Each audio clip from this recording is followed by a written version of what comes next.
Yar Muhammed Tahir Toğluqning Uyg'urlar farzand tarbiyasi nomli kitobining davomi. Mikrofon oldida Nurjamal. 11. Farzandlarga o'qishning ahamiyati va ilm-fanning qiymatini tunishga, ilm-fanga hurmat bog'lashga turtki bo'lish kerak. Farzandlarda o'rganish ishtiyoqini qo'zg'atish intayin muhim. Hargiz ularning qizg'inligiga so'q so'z sepadigan gap so'zlarni qilmaslik kerak. Nasihatdan namuna. Balam, sen maktab o'quvchisi bo'lib qolding. Bu endi sening cho'ng bo'lib bilim oladigan vaqtdan bo'lganligini uqtirdi.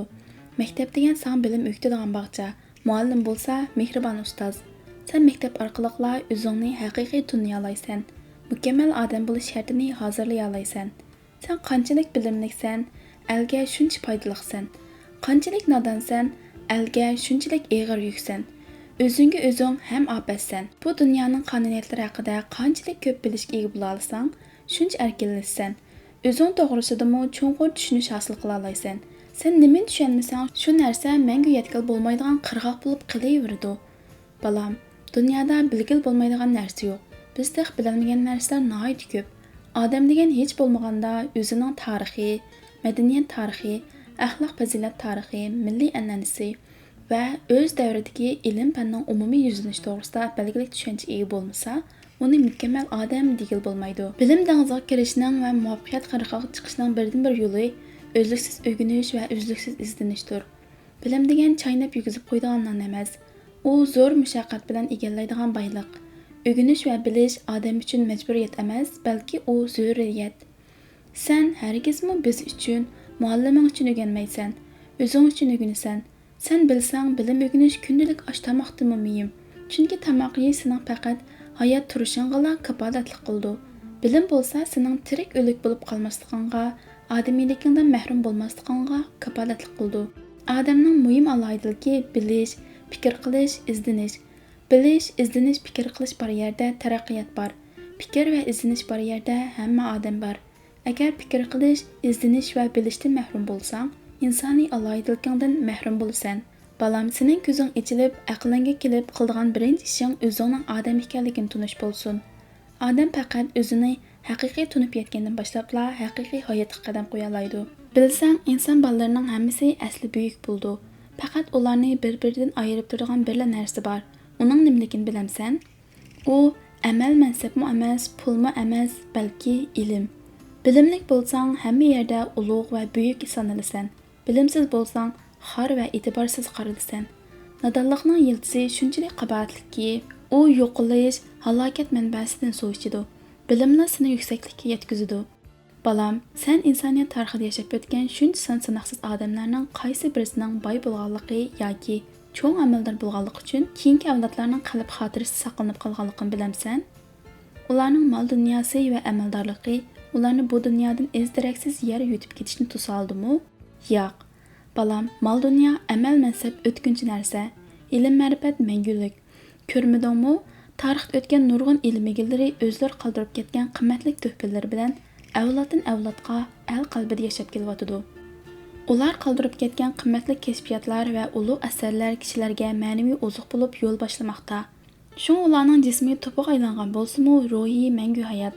U el bilan birga mangu yashnaydi. Hayotning qimmati degan mana shu, baxt degan mana shu. Shunga Mahmud Qashqari buvimiz qut belgisi bilim, ya'ni bilim baxt saodatlik bo'lishning belgisi degan. Aqling bo'ladigan bo'lsa, har qanday narsadan voz kechsang kechkinki, ilm o'rganishdan voz kechma. Sen har qancha tuvan o'rinda bo'lsangmi, boshqalar bilan o'xshash bir inson ekanligingni tushunishing kerak. Davrdoshlaringdan aql va farosatda, bilim kamolatda tuvan o'rinda turish nomusliq ish. Sen yuksalishni, odamdek yashashni bilishing kerak. Buning birdan-bir yo'li bilimni qadrlash, o'qishni ulug'lash va bu yo'lda jon fido qilish. Faqat seni shula ulug'liq shuhrati bilan mukofotlaydi. Balam, insonlar hayotlik dunyosiga qadam qo'yish bilan ular orzu, umid ma'shutlariga esilgan. Ular shu ma'shutlarga esilib uzoq mazgil kurash qildi. Biroq ularga soydakli hamroh bo'lgan qabatlik zulm zanjiri ularni qanoti yo'q qushga aylantirgan edi. Ular kurash davomida oxiri u qabatning zanjirini parchoqlashning gang qanotiga ega bo'ldi. Yashash uchun hammadan avval ilmni yo'lboshchi qilishning lozimligini tushundi. Chunki ilmlar eng to'g'ri yo'lboshchi va yetakchi bo'la oladi. Ilmni qurol qilgan odam har qanday mushkullik ustidan g'olib kela oladi. Bilim qasam qilishgan qarindoshlaringdek har doim sana hamroh bo'ldi. Sana to'g'ri maslahat berdi, nijotlik yo'lni ko'rsatib berdi. Shunga Yusufga Sajib buvimiz deganki, bilim gadoylashmaydigan va o'g'ri qaroqchi ololmaydigan boyliq degan. Shunga balam do'st tutish to'g'ri kelsa, oldi bilan ilm fanni do'st tut. Har qanday do'st sana ilm fandek mehribon bo'la olmaydi. Sen onundan yuz o'rimsangla, u sendan mangu yuz o'rmaydi. U sende yaxshilik ko'rmasa-mu, yomonlik qo'lini sunmaydi. Balam, odam kiyim-kechak chiroy turuq bilanla odam hisoblanmaydi. Boyliqmi shuhrat ega qila olmaydi. Har qanday shon-sharaf, obro'y ilm orqali tiklangan shon-shuhratdan ulug' bo'lmaydi. Sen ulug' kishilarning avlodi bo'lganliging uchunla qadrli bo'lib qolmaysan. Sen ota-onadan qolgan nom-nasab bilan emas, balki o'z aql-farosating va ilm hunaring bilan iftixorlanishni bil. Uchandagi kiyim-kechak, zib-ziynat quruq so'latdan boshqa narsa emas. U sening oliyligingga guvoh bo'la olmaydi. Agar usti-beshing katta bo'lib, iching kavak bo'lsa, quruq haykaldan farqlanmaysan. Ilmsiz nodon odamning hech bir kishiga foydasi tegmaydi. Ilm hunarsiz kishi quruq xado o'xshaydi. Quruq xado hatto o'zigimi soy tushira olmaydi-ku. Shuni bilishing kerakki, bilimsizlik ba'ayni saqaymas kasallikdir. Bu kasal sana har xil haqorat tamqisini besishga qobil. Uningga har qanday doktormi davo qila olmaydi. Bu kasalning birdan-bir shifosi yanala bilim egallash. Turmushda mehnatchilik ko'p, kirlar mutula. Nodonlik yo'yib tozalab bo'lmaydigan kirdir. Bilimsizlik ham eng yovuz dushmanki, har qanday bir qabih dushmanmi, sana nodonligingdek ziyonkashlik qila olmaydi. Yusufga Sajib buvimiz bilimlik bilan nodonlikning farqini tirik bilan o'likka o'xshatgan. Alisher Navoiy buvimiz nodon eshakka yetmaydi degan. Balam, oldinga qara, izingda tamtirab qaymiqib yurma. Yiroqqa nazar sol, o'rningga qara, davringga qara. Bir davrda bir asr yashab turib, turmushing, tasavvuring, maqsading va g'oyangning qaysi sahroyi kabirlarda qolganligini o'yla. Sen bu davrdoshlaringning oldida turishga tirishqin. Keyingi asrlik nadomat, yig'i-zor seni qiyin ahvoldan qutuldira olmaydi. Dunyodagi har qanday tas tugunni ilm-fan orqali yashkil bo'ldi. Qarg'ularcha angsiz yashash odam balasiga xos xususiyat emas. Aql insonga bekor ato qilinmagan. Shu muqaddas aqlni ilm bilan sug'ursang, bu dunyodami jannatning eshigini ochqili bo'ldi. Sen boshqalar shuncha ko'p narsalarni, qimmatli mo'jizalarni ixtiro qilib, madaniyat jihatda ko'p ilgirlab ketgan tursa, mening qo'limdan nima keladi deb o'zingni o'zing kishallab qo'yma. İnsanlar qanchalik yangi qonuniyatlarni bayqagan sari, etishga tegishli sir texmi ko'p, bilishga tegishli ishlar texmi zo'r, qilishga tegishli ishlar texmi keng va chunqur bo'lmoqda. Hech bo'lmaganda yangi kashfiyot yarata olmasangmi, boshqalar allburun bilib bo'lgan qonuniyatlarni tushunib bilishingmi nihoyat cho'ng ish. Farabiy buvimiz mundaq degan: "Bu vujud va olam sirlari pishirilmay o'z beti xam qoldi. U qimmat dur yiplariga tizilmay qoldi. Garchi har kim o'z aqlicha ma'no aytgan bo'lsa-mu, lekin asli sir o'z beti echilmay qoldi. Bu dunyoning o'zi buyuk bir hikmat. İzlengen har qanday odamga o'zining sirlaridan xabar berib turadi. Nodon odam o'zi uchunmi mangu sir bo'lib qolaveradi. Bilim dengiziga kirishning birdan-bir yo'l xati o'zliksiz izlanish balam. Odam o'zini mangu o'quvchi hisoblash kerak. Kamolatga yetdim deb g'adiyish, o'zini o'ldirish bilan barobar. Dunyoda to'liq kamolat degan narsa yo'q. Faqat kamolat uchun kurash qilish mangulik. Ustozlaringni va ilm ahlini hurmatligaysan. Ularning oldidan to'g'ri o'tma. Ularga til tekkizma. Ustozingni hurmatlasang, senmi hurmatli bo'lib qolsan. Alisher Navoiy buvimiz "Sen aqida qilib bir ilm o'rgatgan ustozingning haqqini ming tilla berib ado qilg'il bo'lmaydi" degan. Balam, maktab sana nimani o'rganish, qanday o'rganish yo'llarini ko'rsatib berdi. Bir qism qonuniyatlarni tushundirdi. Maktabdagi o'rgangan bilimga tayinib, hamma narsani bilib ketdim deyish ozg'unlik. Odamning bilimda kamolatga yetishi butunlay o'zining tirishchiligiga bog'liq. Chunki maktab hayoti nihoyat qisqa. Ammo sen uchun o'rganish mangulik. Sen o'zingga haqiqiy ishni olgan chaqdala ustozingdan halqib keta olaysan. Sen qanchalik oz narsa bilsang, bilganlaring o'zingga bak keng bilinadi. Qanchalik ko'p narsani bilgan siri, sen bilmagan va bilishga tegishli narsalarning qanchalik ko'p ekanligini his qilasan. Balam, odam bilim egallashda nimani o'rganish, nimani o'rganmaslik, qanday o'rganish kerakligini bilib olish lozim. Qarg'ularcha oldiga nima kelsa, shunga ko'ngil beraversa bo'lmaydi. Bilim degan ko'p xil bo'ldi. Ba'zi bilimlar borki, sening put-qo'lingni tushab qo'ydi. Yana ba'zi bilimlar seni qanotlantirdi. Shunga hammalar bilim deb o'rganaverish ko'zi ochiq turib, hosilga tayangan odamdek seni 3 putliq qilib qo'ydi. Senda mavqe va maydon bo'lmaydi. Dünya qarışың mücməlləşidu. Təfəkkürünü turmuzlaydı. İradəni puşaşdırdı. Şuna ilğar taraqqiyatqa, istiqbalğa, ümidga iştirak qiladigan, kurash qilishqa, o'zingni qadrlash ilhomlantiradigan ilmlarni o'rgangin. Tushkun, zaif ideyadagi ilmni hargiz o'rganma. Balam, ilm fanning birinchi dushmani takabburlik. Balam, ijtihod bilan o'rgangan ekansan, o'rgangan bilimlaringni joyida o'rinliq ishlatishni bilgaysan. O'rganmak to'limi mushkul. Endi o'rganganni alif uchun sarf qilish texmi mushaqqatli. Xazinada dur go'harlar to'lib yotgani bilan uni ishlatmasa nima foyda? Danışmanlar aytganki, ilm o'rganishdagi maqsad yomon yo'ldan yiroq bo'lmoq uchundir. Hargizmi dunyo yig'ish, yomon yo'lga ishiltish uchun emas. Ilm o'rganib uni amalda ishlatmagan kishi qo'sh haydab urug' solmagan yoki urug' solib hosil olmagan kishiga o'xshashdir. O'z ilmini ishlatmagan olim kitob ortilgan ulog'dir. Bir odamdan amalsiz olim nimaga o'xshaydi deb so'ragan ekan, u hasalsiz haraga deb javob bergan ekan. İkinci, farzandlarda to'g'ri raqobat engini yetildirish kerak. To'g'ri raqobat ilgirlash yo'lidagi palampay, xotiramdan.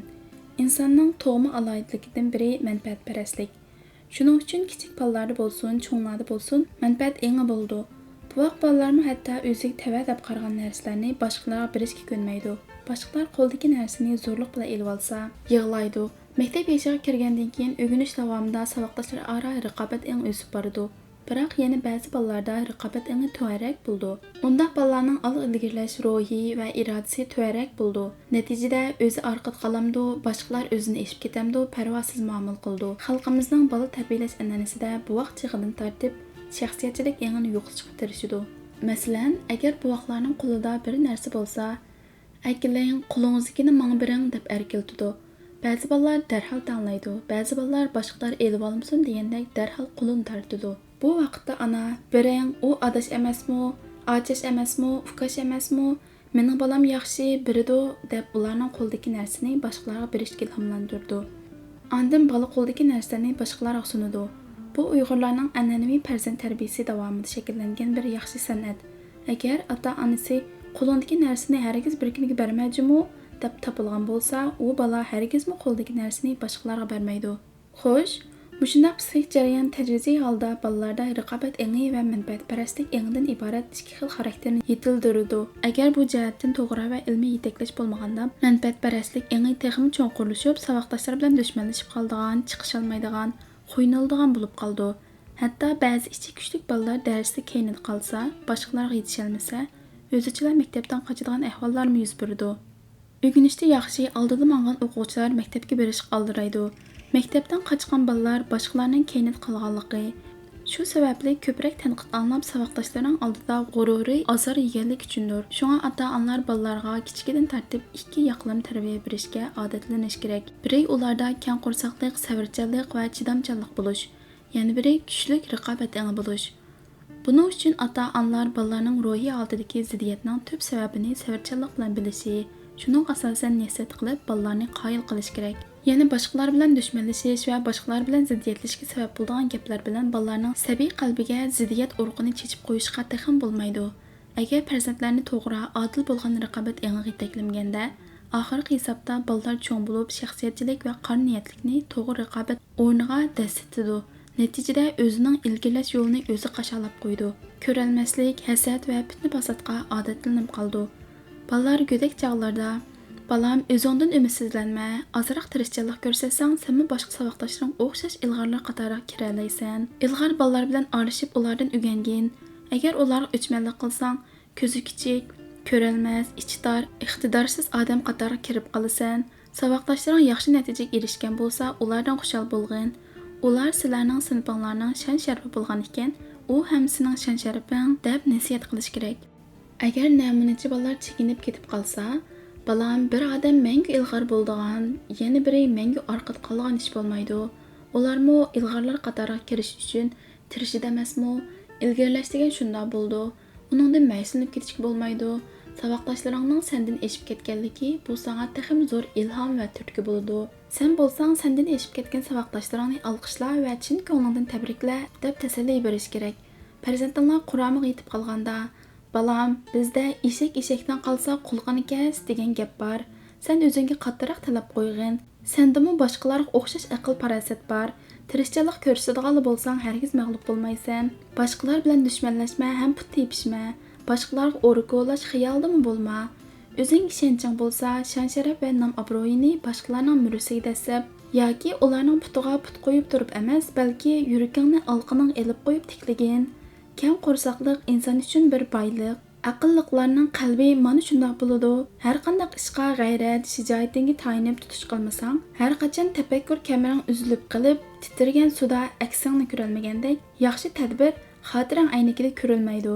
Har qanday ishga kirishda yopsam pisharmi, ko'msam pisharmi deb ikki xil xiyolda bo'laversang, har qancha qarg'aning bilanmi talab maqsad didorini ko'rolmaysan.